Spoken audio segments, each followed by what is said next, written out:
Welcome to another edition of the Gruber Morning Show, sponsored by the Gruber Companies. Trevor Melton of Nikola has been sentenced.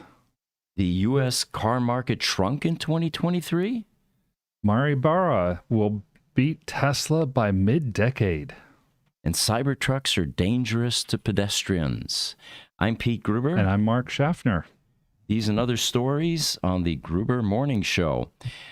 We want to, first of all, start this session with a congratulatory mention that Instagram has finally allowed us to stream, which means that if it's working, you get to see the green screen image behind us, which is actually a rendering from ChatGPT of a bunch of Tesla vehicles. The first one it gave us was black and white, basically. So I said, put a little more color in it. Well, it went a bit overboard. And then we decided, the psychedelic look may just be right this morning since we're celebrating Instagram joining us. So anyway, looks like we've got some people chiming in already. We've got from YouTube, Andre Malcolm _studio. He says, I was just in my neighbor's Cybertruck and it's amazing. Oh, now that's pretty cool. We can't wait to get one. Do you remember we had one here at our service center 2 weeks ago? Yes. It was just before the release, and it was in the middle of the night, and all we got that morning was a picture of a Cybertruck in front of our facility, and we're all saying, how did we miss this, right? Yes. Well, it turns out that one of the test drivers from Europe, actually, was driving across the United States promoting it before the release, just a day or two before the release it was. And she had to stop at Mecca, which is the Tesla Roadster Independent Service Center, or the Auto Shop of the Future, Gruber Motor Company. And we're sorry we missed her, but she must have been here in the middle of the night at some point, and hopefully it will be repeated at some time. We're certainly hoping so. Did you ever find out more about when exactly she was here, or? I didn't get those details. And okay. It looks like Ray Johnson from YouTube is joining us. Welcome, Ray. Happy holidays to everyone at the Gruber Companies. Thank you, Ray, and happy holidays to you as well. So it looks like we've got some news items that we're going to cover today, and bringing them up here. So the U.S. car market shrinking in 2022, but EV sales went up by 2/3. So there's an offset to that. And they say even though fewer cars were bought in the United States in 2022 compared to the year before, marking a decline for the first time in over a decade, more of these vehicles were electric. They say U.S. passenger vehicles fell in 2022, but the number of EVs went up by a remarkable 65%, an increase of almost 2/3 compared to 2021. They say that EVs accounted for 5.8% of all new cars sold in the U.S., an increase from 3.1% the year before. They do mention, though, that Tesla lost ground last year with a market share that dropped from 72% in 2021 to only 65% in 2022. But they're still the biggest player. This drop does show that the competitors are ever more prevalent these days and are affecting its dominance in the U.S. EV segment. Yeah, and I took some time to look at 2023 numbers so far as well, and doing some comparison to 2022, kind of like this comparison between 22 and 21. 2023 has been a bounce back year for the auto industry as a whole. It looks like overall there's going to be growth of about 8%, where 2022 was the first decline in several years. EV sales have continued to skyrocket, though. In 2023, they're up roughly 50% over 2022. And so the market share of EVs is also continuing its meteoric rise. It's up to about 9% of the overall market, which you look back here, it said 5.8% of all new cars in 2022 were EVs, in 3.1% in 2021, all the way up to 9%. Pretty impressive. That said Tesla lost ground in 2022. Well, Tesla has continued to lose ground in 2023. They only have about a 50% market share now. And yet it's not because they're selling fewer cars. It's Right. because everybody else is selling more and the market is growing so much. You've got Ford with their F-150 Lightning. They've had a lot of sales in that area. General Motors is starting to sell some. And then you've got some of the new players like Lucid and Rivian that are continuing to ramp up their production. In fact, we're on track to sell between 1.3 and 1.4 million EVs this year. First time ever that we've had over 1 million in sales.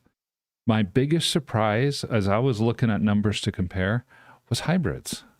Yeah, you had mentioned that, which is surprising to me as well. Yeah, I thought, well, what's this deal with hybrids? And apparently, hybrids are going to make up almost 9% of the auto market in 2023, which is up from about 4% in 2022 and around 3% in 2021. Hybrids as a class are selling faster at a faster growth rate even than EVs are. What do you attribute that to? Personally, I attribute that to people who want to go to a battery electric vehicle, but they still got concerns about things like charging infrastructure or what's going to happen if I run out of juice, basically. Right. And instead of trusting that the charging infrastructure is there, they're not quite ready to make that jump. So they like to have the gas engine for just a little bit longer. So my initial reaction was, I've been really tough on the exotic car manufacturers, like Ferrari and Lamborghini, moving into hybrids or even the GM Corvette. But overall, this may not be that bad because a hybrid gets much better gas mileage. Right. Than a standard ICE vehicle. So if we have to do a slower transition into fully sustainable transportation, maybe this is, to get the population to warm up, this may be what it's going to take. I think that's exactly where this is going, that the population is going to continue to warm up to the idea that having a battery in your car to actually power your car is okay. In fact, it's a good thing. And I personally believe a lot of these hybrid owners, when they go to buy their next car in another 5 to 10 years, that they're going to be buying fully electric instead of hybrid. Yeah. I remember when my wife and I first got into Priuses, it was like the late 90s, I think. And that 50 miles per gallon was pretty impressive at the time compared to cars that would normally get, even the top performing cars, maybe 30 miles at the gallon, 35 or so. So, it did improve things. They mentioned the manufacturers that are competing now with Tesla. They are Mercedes-Benz, BMW, Ford, of course, Cadillac, Hyundai, Kia, Genesis, and Nissan. And that's what's beginning to cut into some market share. Now, the Chinese brands haven't really begun to infiltrate the U.S. yet, but that's going to be a whole nother wave of adoption. It definitely is. BYD wants badly to get into the U.S. market, and so far, U.S. tariffs and things like that have largely prevented them from doing so. What I'm hearing rumors of is that BYD is talking about building a plant in Mexico where they can essentially export their knowledge to Mexico, build their cars in Mexico, and then import them from Mexico to the U.S. Mm-hmm. They talk about the other newcomers in the EV space like Lucid and Rivian. They didn't account for too many of the EVs sold in the United States in the last 12 months, but here's some statistics. The 2022 production ramp-ups should be visible this year, they say, with Rivian delivered 20,332 vehicles in 2023 and 24,000 produced. So some must still be sitting at their dealerships or wherever they store them. Lucid delivered 4,369 Air sedans, although it says it built 7,180 units in total, exceeding expectations. So again, where are these cars sitting?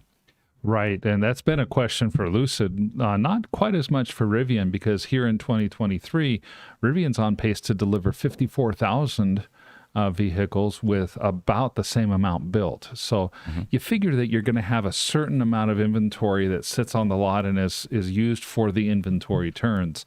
Lucid, on the other hand, people have even been asking, they tend to sell somewhere around 1,500 cars per quarter, but they have had a tendency to build about 2,000 cars per quarter. And that trend has held true so far throughout all of 2023. That's been concerning to investors. There are analysts that have talked about that and saying, okay, even one of our other podcast host, Farzad Misbahi, has talked about how, hey, Lucid continues to build inventory and not send it. So Right. at some point, something's got to give. And his point is a good point there. Yeah, fire sale. Yeah. They say that the average price of an EV sold in the U.S. last year was $61,448, which is a 5.5% decrease compared to 2021. So the prices are coming down. And they say that the average price went down even though Tesla, the best-selling manufacturer, made all its models more expensive in 2022, only for it then to apply massive price cuts in January. And so this seems to be having an effect as demand for Teslas has visibly gone up. Yeah, and in 2023, what analysts like to call the EV price wars is probably going to be one of the news stories of the year. I don't have exact numbers on what the average price for an EV ended up being for 2023. I think it went down to the low 50,000 range. But that means that EVs are becoming more affordable, and that's opening up mainstream adoption as well. Looks like Instagram. John Noruzi is asking, can you explain how to convert a 75 kWh battery to 100 on Tesla S or any calibration? You know, we looked into this a couple years ago, and we have a video out there on our YouTube channel regarding this. Tesla, and we checked with them, does not allow or recommend the conversion or a 100 kW battery pack being put into a 75 kW car. There are differences between a number of things, they say. Suspension changes. There are timing functions that are different, like for things like airbag deployment, safety issues. So if you do anything like this, more than likely your warranty, if there is any remaining warranty, will be voided on that vehicle. It's not physically impossible to do that, but it's certainly not recommended or supported by Tesla. Yet you could go from a 75 up to a 90, for example, and that would be acceptable.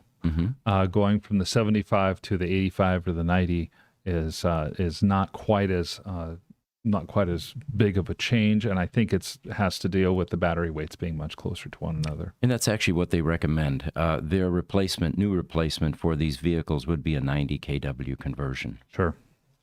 YouTube, Andre Malcolm _studio says he's one of the engineers that works on doors and windows. So that's how he was able to get to sit in a Cybertruck. Okay.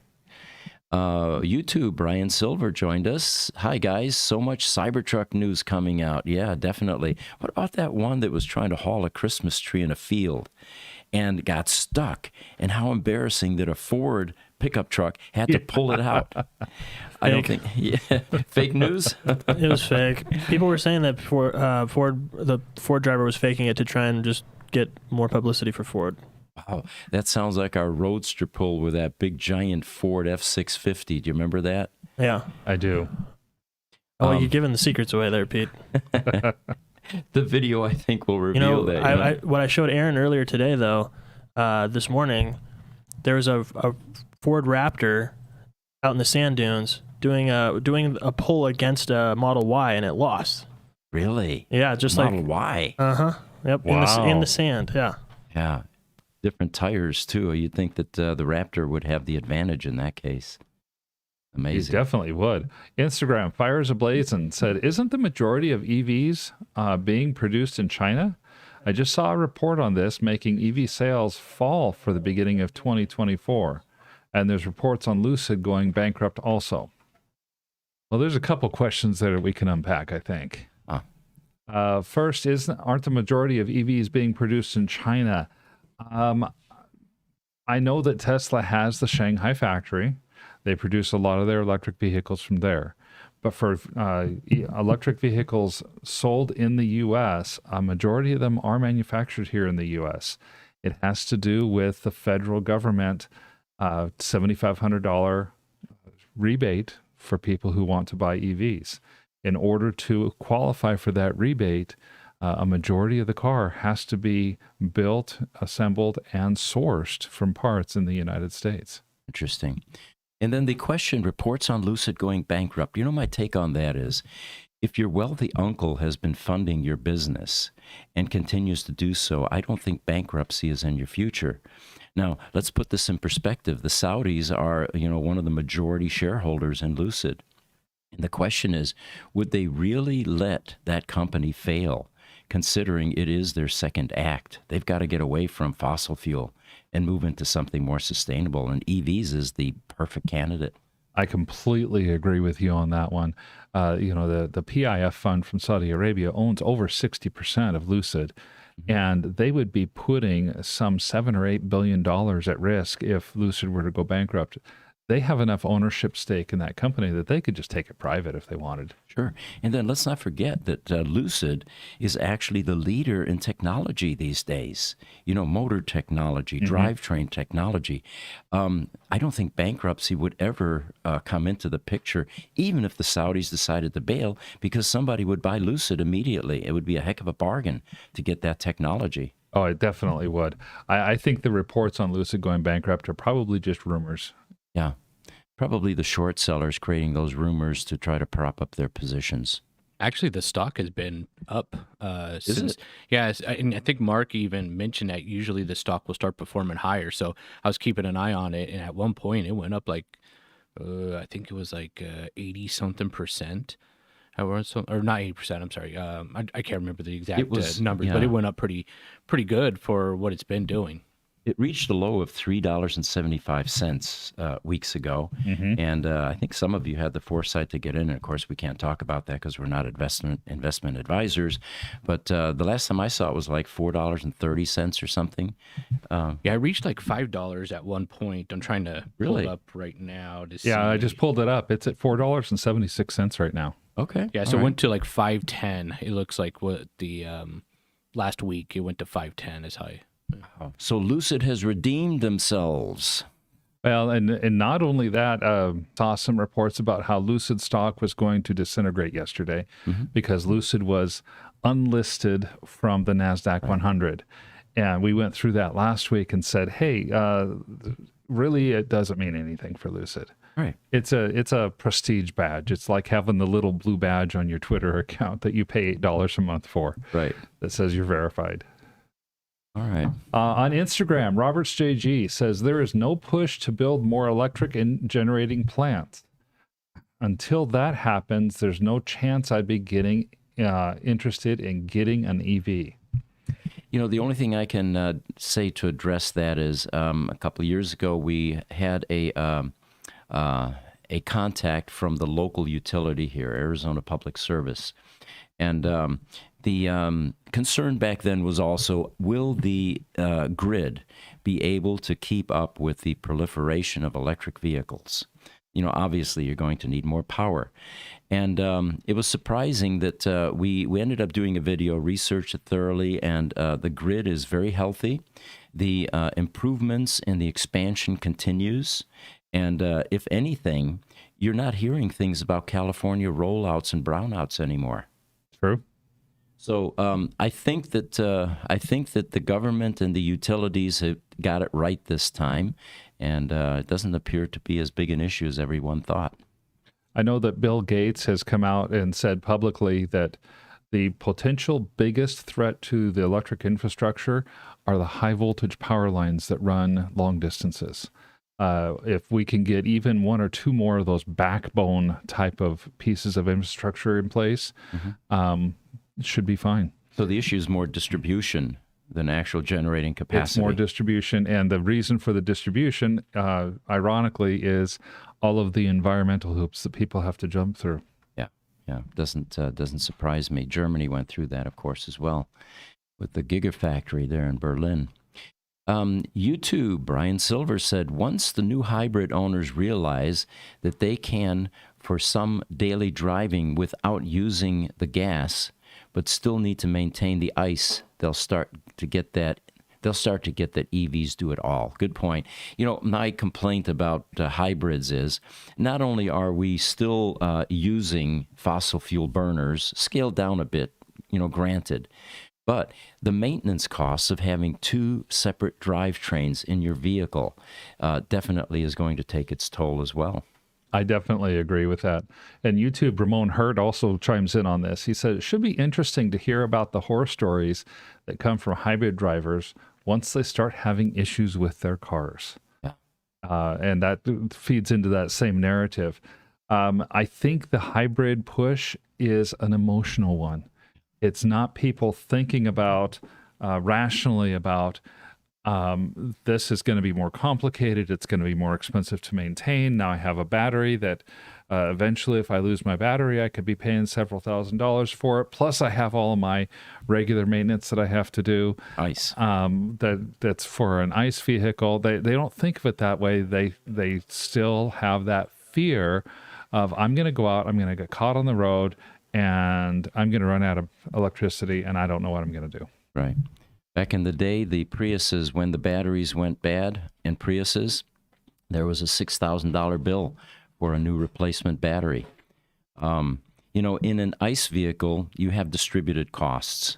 Granted, if you do an entire engine rebuild, it could approach that, but how often does that really happen? You've got fuel system, you've got exhaust system, you know, and transmission, for example. None of it is going to approach anywhere near the cost of a battery replacement. Exactly. So now in a hybrid, you've got it all. You get that. All right. And then It looks like we're going to have another camera coming live here for Instagram. Okay. All right. Okay. Well, while we're doing that, we'll continue on with some of our comments on TikTok. Van Goat has talked about how he said he thinks that electric sales are going to fall off just a little bit at the beginning of the years, but hybrid would still rise. Interesting. Okay. Well, time will tell. So the next news item, Mary Barra, CEO of General Motors in Yahoo Finance, said that the company plans to sell more EVs in the U.S., now get this, than any other automaker. Wow. You know, I think that if you began to take a look at production capacity between GM and Tesla, that would be an interesting statistic. Definitely would. And now bear in mind, even if production capacity is larger for GM, they're still building ICE vehicles. They have active production lines. Right. So they're not converting 100% to EV. But anyway, that's her claim. She said that all this will happen by the middle of this decade. So we've got a few years there. She also said that EVs are a huge opportunity for the company. Unlike the EV1 in the last century when GM decided, no, there's no market for EVs. Yeah. So let's retrieve them and crush them all. She said what we've seen and what that represents is that people do believe in EVs, and there's a huge opportunity here. So at GM, she says we're focused on executing well, really work to listen and understand what the customers are looking for. And remember, we're not just necessarily selling at the premium end. We're going to have electric vehicles affordable at the $30,000. And then our joint venture, the partnership with Honda, we're going to be doing something even more affordable, without putting numbers on this one, than with our most affordable electric vehicle. She does add, she says she thinks that this is it's a little bit longer game. We're taking all the steps to do it right to make sure that we're positioned to have a full portfolio of vehicles.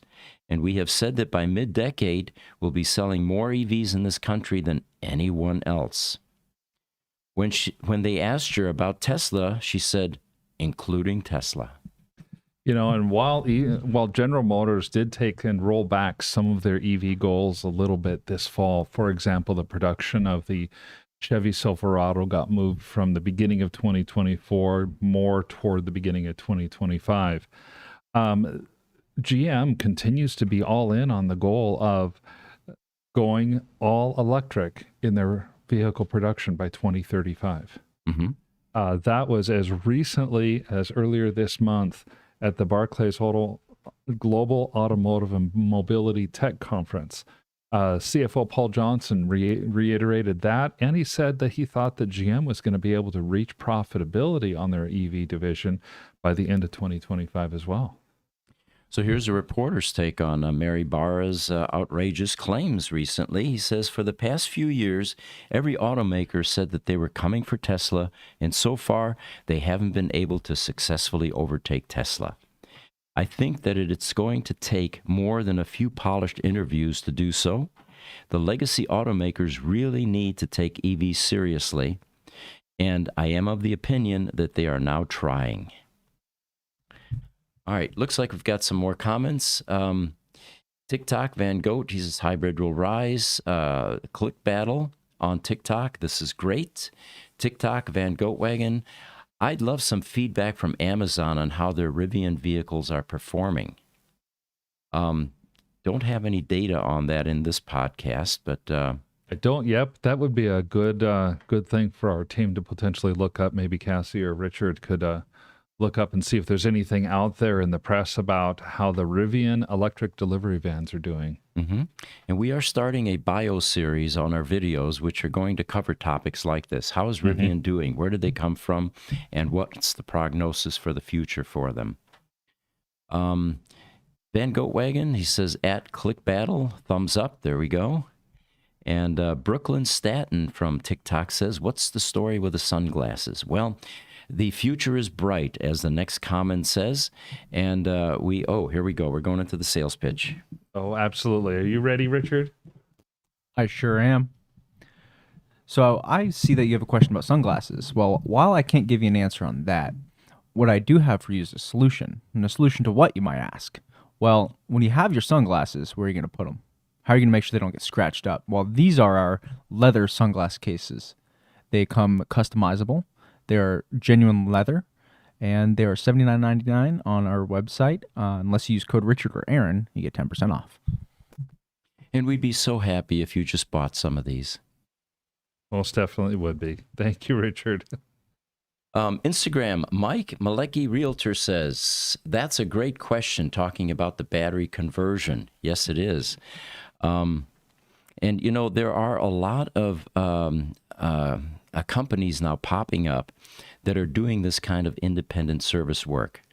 And the version that I gave you earlier is that Tesla will not do it, will not allow it, and won't warranty it.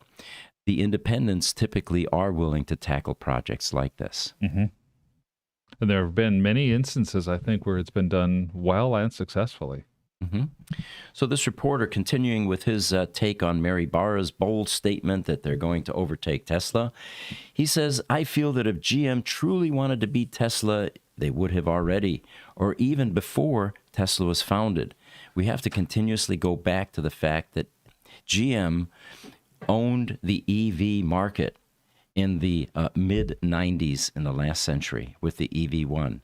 From there, they could have been Tesla, but they missed the boat on that one, thinking that there was no future in electric vehicles. And then he talks about it took Tesla coming onto the scene with barely a factory to make its cars to forge the auto industry to this point.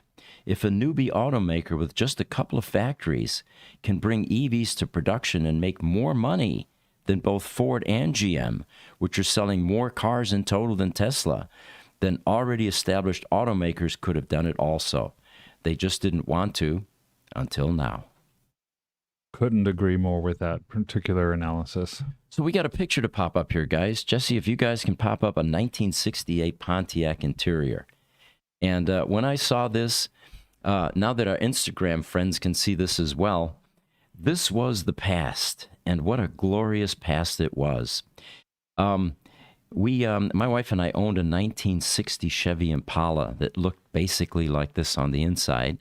The difference between this interior and our 60 Chevy Impala was the dash, which on this Pontiac has some padding. You notice that little ring on top? Mm-hmm.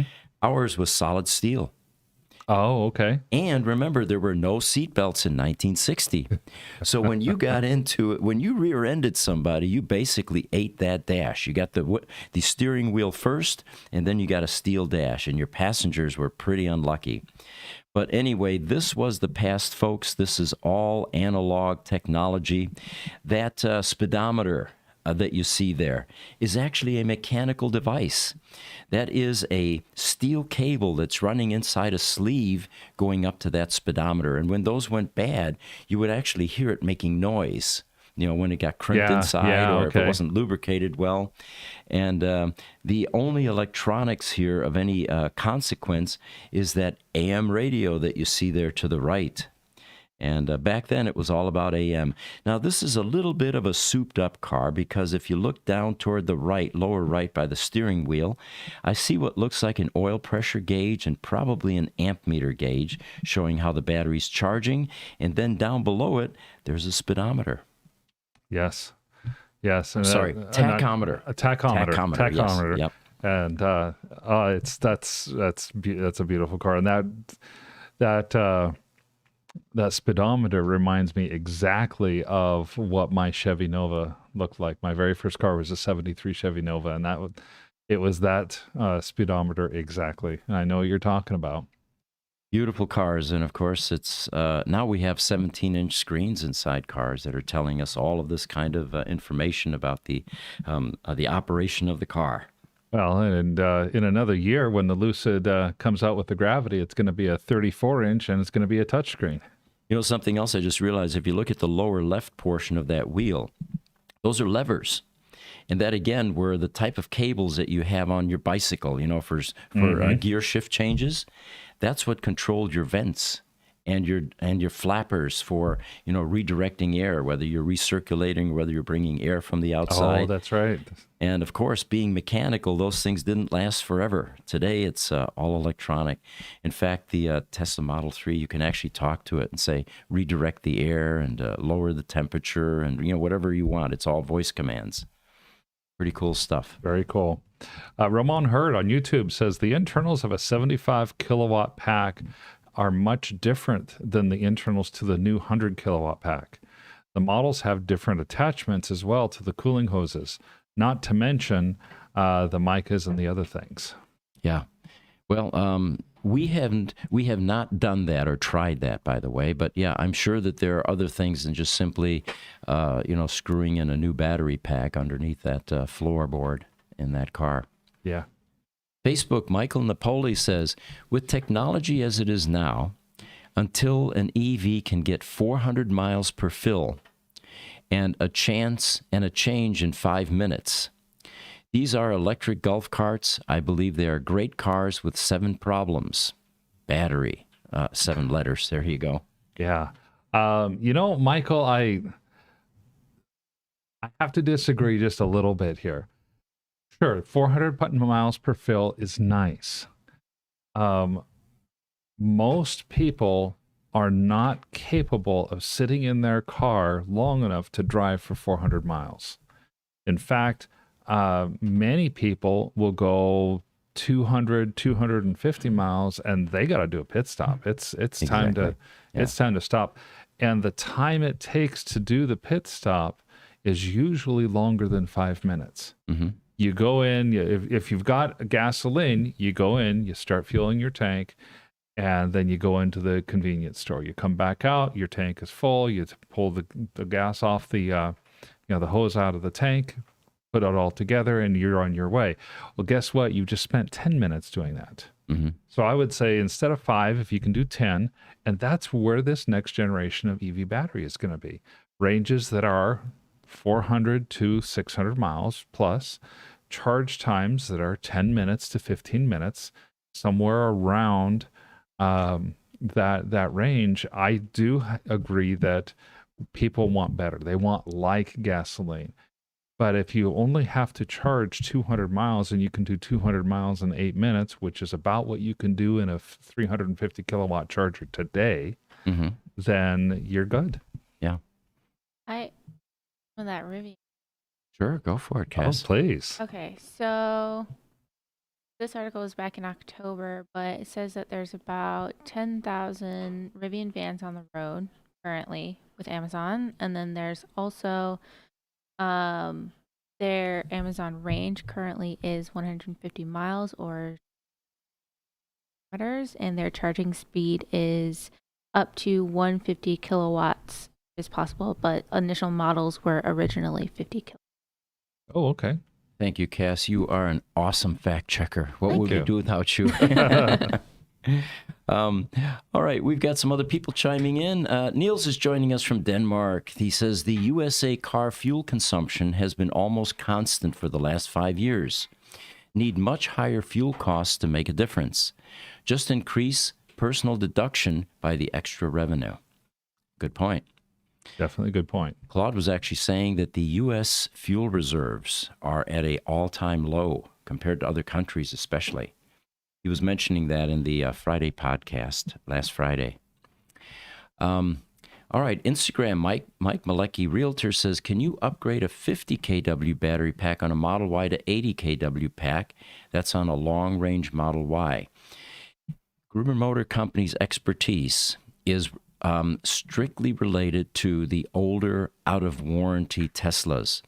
When we do get a later model that's still under warranty, it's typically for a modification, an aftermarket installation, a improvement to the suspension components, for example, adjustable control arms or whatever. And so we don't really get much involved in that. But when those get out of warranty, then we'll have some expertise there, Mike. All right. So pedestrian safety. Here's an interesting article. The Tesla Cybertruck is supposedly dangerous to not only occupants of other cars, but also to pedestrians. It's like Elon says, talking about the Cybertruck getting into an accident. If you have an argument with another car, you will win, so long as winning means inflicting life-threatening damage to other humans on the road.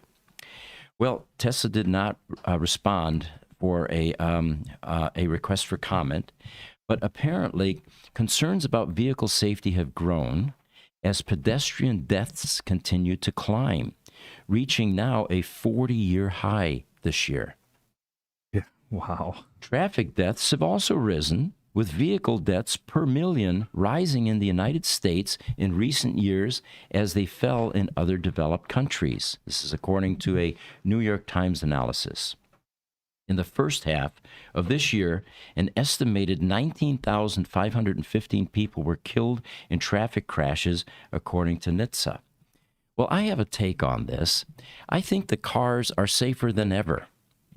And what I'm finding on the road is that drivers are becoming worse, more careless, and more distracted than ever.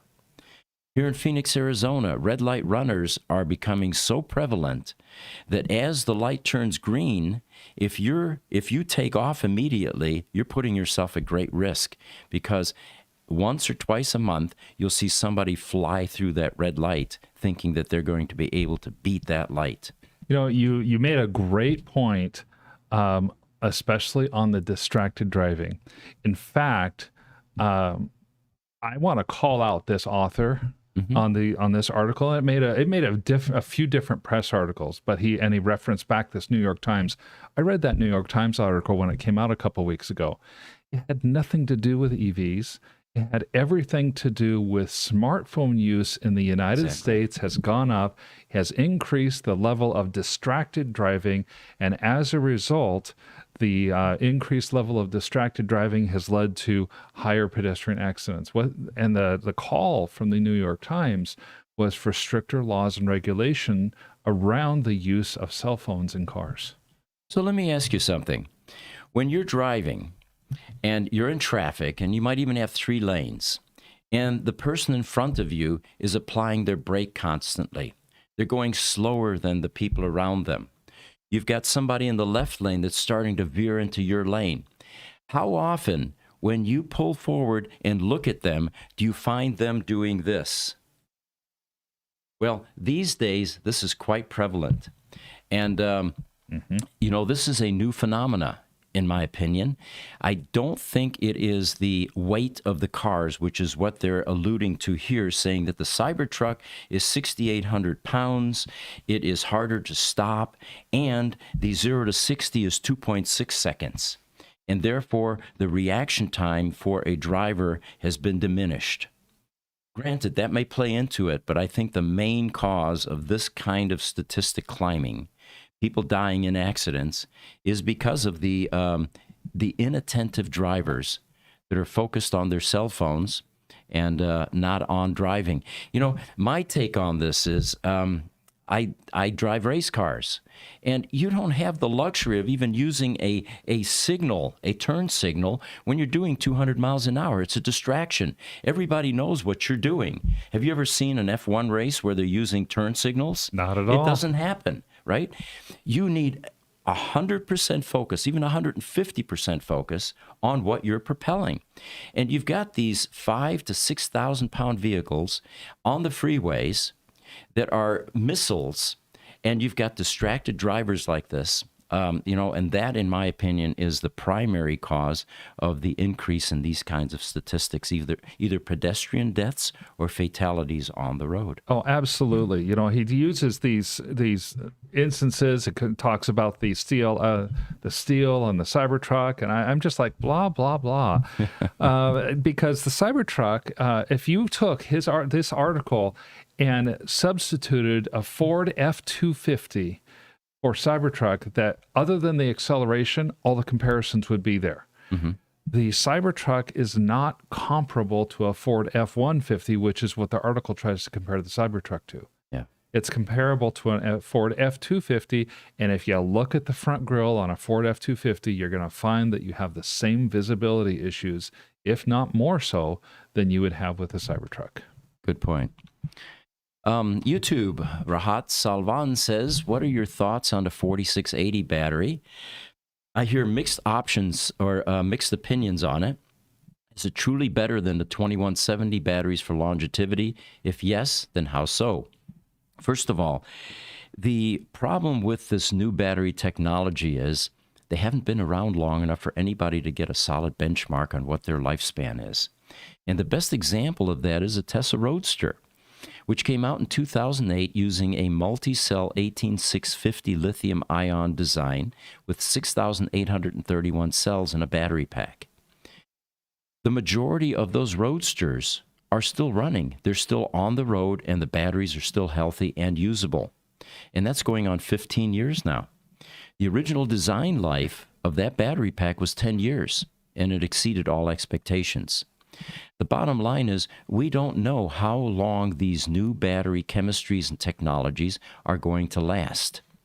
So we can't weigh in on 4680 or 2170 battery longevity.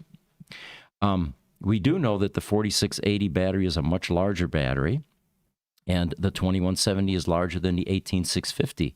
Now, the question is, was there a trade-off? By going with a larger battery, fewer cells, cost savings, did that decrease or shorten the end-of-life expectancy? Yeah, well, we don't know that. We do know that the 4680 batteries have come out as a slightly more energy-dense battery. We will never truly know it because this is not quite an apples-to-apples comparison. The 4680 batteries are almost exclusively made of the lithium iron phosphate, or LFP batteries, while the older 18650s and the 2160s are made of the older lithium ion technology. Mm-hmm. So there are different technology and charging properties that may have nothing to do with the battery size and will impact the life of these batteries. And we find that often, yeah, Jesse? I have a video for you guys here. Sure. Just so you know, also, Pete, the LFP batteries, the 4680 ones, that was the subject of our million-mile Tesla video, where they've been lab tested at 300,000 miles and show zero degradation. Mm-hmm. Okay. So they're much, much longer lifespan than we've seen on the ones so far. Well, there you go. Yeah.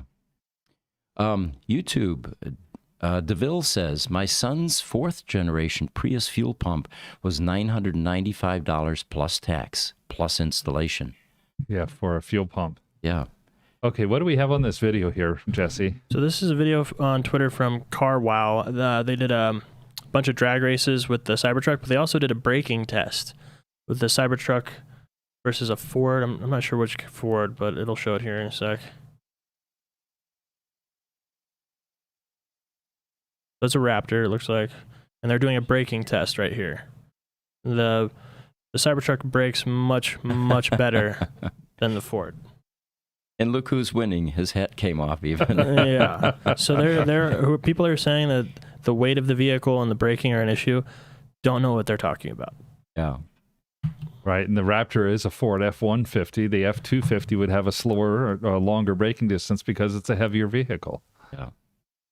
TikTok, Albert VO5 says, I never understood why hybrid technology wasn't the next step for the marketplace.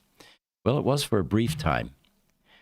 I think Van Gogh's response to that, where he says at Alberto VO5, I believe it was. I agree. I do think it was. The hybrid technology was introduced in 2001 with the Toyota Prius, and it is now being supplemented or supplanted by the battery electric vehicle. You know, something else that I can attest to, the first Prius we got would go maybe under a mile on electric power, and you had to be under like 30 miles per hour or so. But it was a paradigm shift. You began to realize that you don't need an ICE engine and exhaust and gasoline to actually propel a vehicle that transports you somewhere. And for us, it was definitely an eye-opener, and that's why we stayed with Priuses. We had two of them eventually, and then I got into the Tesla Roadster, which is 100% BEV. My son and his wife had a Ford C-Max hybrid. It was a plug-in electric vehicle. And so for hybrid, it had about 20 to 25 miles of range, pure electric, and then the engine would kick in. Or if you were driving highway speeds and needed the extra kick, the engine would kick in.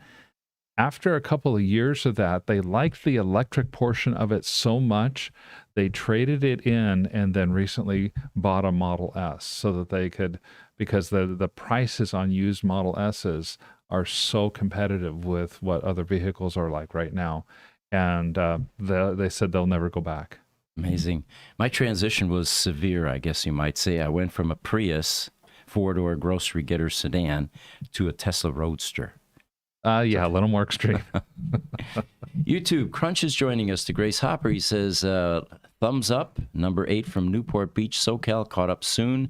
Smash that like button, y'all. Thank you. Thank you. YouTube, Ramon Hurt. Mary doesn't even believe her own BS. She did a $10 billion stock buyback. Her first step in preparing her golden parachute. Ramon, there are a lot of people asking questions about that $10 billion stock buyback, and that might be one of them. TikTok, Alberto VO5, it feels like hybrid was swept under the rug. Instagram, Sanja021996, dear sir, can I work for you or with you? Well, send us your resume. Any of you interested in a position here, ev@gruber.com. And while we're at it, let's talk about an addition to our social media team. We're looking for an editor. Again, ev@gruber.com. It's a cool job. If you like playing video games and spending your days on social media, this job may be just for you. Instagram, Vas Such Anapas. Hi, Vasu here. Does the United States have a big plan for the huge amount of disposed batteries in the future? Do we need to be aware of any rules regarding this? The U.S. has been taking care of that problem quite nicely. There are some companies emerging. Redwood Materials, one of the first. And what they see with these used batteries is high-grade ore. Instead of going to Bolivia and, brine ponds and then transporting it by ocean and, overland transport, they're just simply grabbing old batteries, and it's almost a 0% waste stream. So, yes, there are a lot of companies that see the financial benefits of doing that level of recycling. Even the automakers themselves, including Tesla, have recycling facilities for their old batteries. So we're finding that very little of battery electric vehicle lithium-ion batteries are making their way to landfills. They're virtually all getting recycled and reused. And guys, we've got Instagram now that can see pictures. Can we post that picture of the gravity? Here's a picture that got posted a couple days ago, and there are a couple of that. I think these are Lucid employees. And someone was saying, my God, that thing looks small. And then someone pointed out, well, it's the photographer's angle. And of course, he didn't know what the height of the individuals was. But this apparently is the Gravity SUV. Sharp looking car. I like it. And release, I guess, is early 2024. Is that right? The release, I had heard that it would be late 2024, that they are in production with okay. it, but it will be formally released later in the year. All right, Niels joining us from Denmark again. He says, suspect Tesla's whole production has not saved much emission because people upgrade and drive more when it gets cheaper. The Cybertruck will probably be bought by city folk who don't really need a truck. Oh, absolutely. The hipsters, we've got a good video on that. Cybertruck shows up at a construction site. It's pretty, it's a humorous one. If you go to our YouTube channel, you can review that. Yes. And Davil on YouTube says, I do miss Pontiac, especially the interiors. Oh, yeah, that 1960 Chevy Impala. I was up on the roof doing some work one day, and we had a Nissan 95 Quest van. And looking at those two vehicles parked in our driveway, that 60 Chevy Impala looked like a 20-foot car compared to that Nissan Quest van. And but yeah, those were the glory days of cars. My batteries just went dead, so I'm going to swap those around here real quick. Okay. While you're swapping those around, Niels from YouTube said, I was just in my old Mercedes 190, and it was amazing. It's the car in town that emits the least CO2 because I almost don't use it. He said, punish people on the gas and then leave the guzzlers be. Niels has, that's an intriguing and I think a good spot-on type of comment. You know, if you do raise the gas prices, it's going to cause a lot of angst here in the United States to do that, though. Yeah, we've gone through that a few times. Remember in the 70s when OPEC decided to play Who's the Boss? Oh, yes. Well, even this last year, as gas prices hit $5 a gallon in the United States, that caused a lot of issues. Ron from Florida on TikTok says, how about the issues charging anything other than a Tesla? The issues charging anything other than a Tesla are dissipating very quickly. I know that charging networks that aren't Tesla tend to be less reliable than the supercharger network, but there are getting to be so many networks or so many charge points that are CCS that it's kind of becoming a non-issue, and Tesla's starting to have conversions where somebody with a CCS charger can plug into a Tesla supercharger. That is just getting rolled out and started now. Mm-hmm. And then Niels has a comment for me. He says, Mark, remember to divide the specified range by 2 to get the practical range. He was talking about the 400-mile range. And so, well, Niels, I get that, although I have a 300-mile range on my car. I love the extra range, so I'm a fan of that. I drove 260 miles this weekend before I put it back on a charger. It was just running around, and it was nice to have that extra range to take care of. Yeah. So it's kind of a misnomer to be able to divide by half, although it is best practice to only use about half your battery's range. So Ramon Hurt has an interesting perspective from YouTube. He says it's funny how people act like they don't have time to waste charging an EV, yet they are here on YouTube watching videos and commenting. They could do this while charging their cars. It's true. Yes. On Facebook, Michael Napoli says, with all due respect, I disagree. Gavin Newsom can argue California is a model state that he's running perfectly. You sugarcoated that. These cars, as they are now, are a novelty. I think that Michael is going to be one of the last adopters. He might be. I don't think they're novelty anymore, but I don't think that people are comfortable enough with electric vehicles to make the transition wholesale yet. Mm-hmm. I am a admitted early adopter. I like the technology. I have found that it's, to me, is a superior technology, and I've never had range issues or charging issues. But I know that I'm in the minority with that too. The Model Y and Model 3 have taken bestseller positions in various countries and areas around the world. I very seriously think we're out of the novelty stage. You know, there are a lot of people out there that don't realize that they were early adopters. People that are into golfing, for example. What were they riding around in? You know? Right.